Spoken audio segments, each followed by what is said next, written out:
Every night, your brain becomes a film studio, run by an unpaid intern with zero supervision. One minute you're flying, the next your math teacher is a crocodile, and somehow you're late for a test you didn't study for in 2009. Who wrote this script? Why does it feel important? And why do you still watch it like it's a season finale? Turns out, your brain isn't trying to make sense, it's trying to stay sane. And the result is the weirdest low-budget cinema you'll ever experience.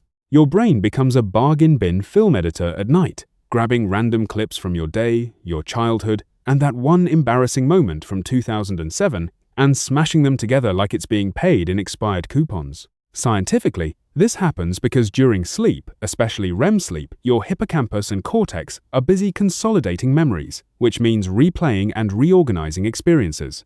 But here's the catch. The prefrontal cortex, the part that usually says, "This makes no sense," is basically off duty. So your brain is free to connect unrelated memories based on emotional tone rather than logic.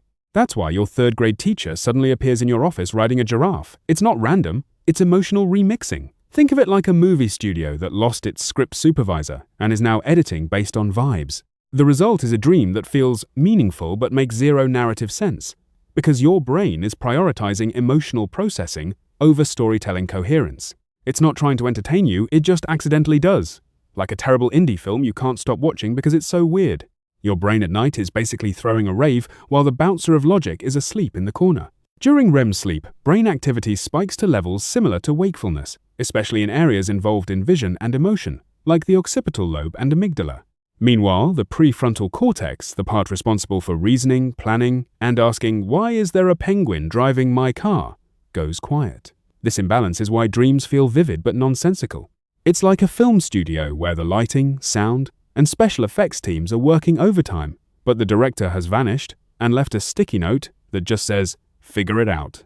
The emotional intensity stays high, which is why dreams can feel deeply real, even when the plot is absolute nonsense.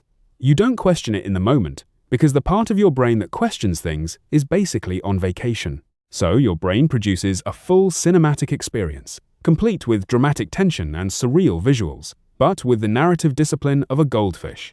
Your brain is secretly running emotional therapy sessions while you sleep, except the therapist is also the director of a very strange movie.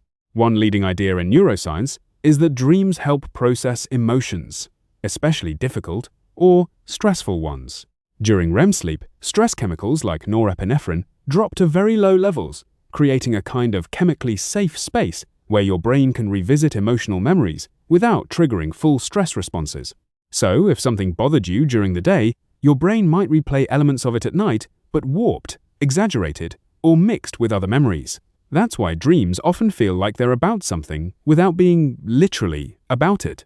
It's like your brain is saying, "Let's work through this breakup," but with dinosaurs and a cooking competition. The absurdity actually helps by detaching the emotion from the exact real-life context. Your brain can process the feeling more flexibly. So while it feels like your brain is producing nonsense, it's actually doing emotional housekeeping, just with the storytelling skills of someone who's had 3 energy drinks and no outline. At night, your brain basically locks the doors to the outside world and decides, "Fine, I'll make my own reality," like a filmmaker who refuses to shoot on location. During sleep, especially REM sleep, sensory input from the outside world is significantly reduced, so your brain isn't getting much real-time data from your eyes, ears, or skin. But the visual cortex is still highly active, so instead of processing real images, it starts generating its own. That's why dreams can feel so visually rich and immersive, even though your eyes are closed and you're lying in a dark room. It's like your brain is running its own internal IMAX theater, using leftover footage from memory.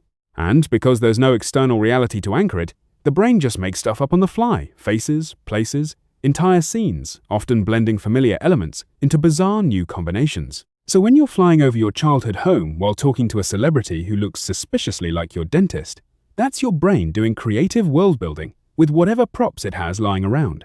It's impressive, but also deeply unhinged. Your brain doesn't care about plot holes, it cares about emotional continuity, which is why your dreams feel like movies written by someone who's never heard of cause and effect.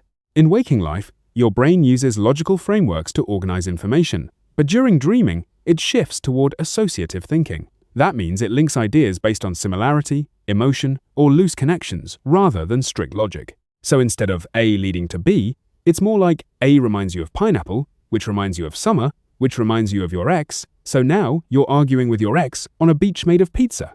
This is driven by the way different brain regions communicate during sleep, with stronger influence from emotional and memory networks and weaker input from logical control centers. It's like a film studio where the script has been replaced by a mood board. The result is a story that feels subjectively meaningful but objectively makes no sense. And yet, while you're in it, it feels completely normal, because your brain has temporarily redefined what normal means. It's not broken storytelling, it's just storytelling optimized for emotion instead of logic.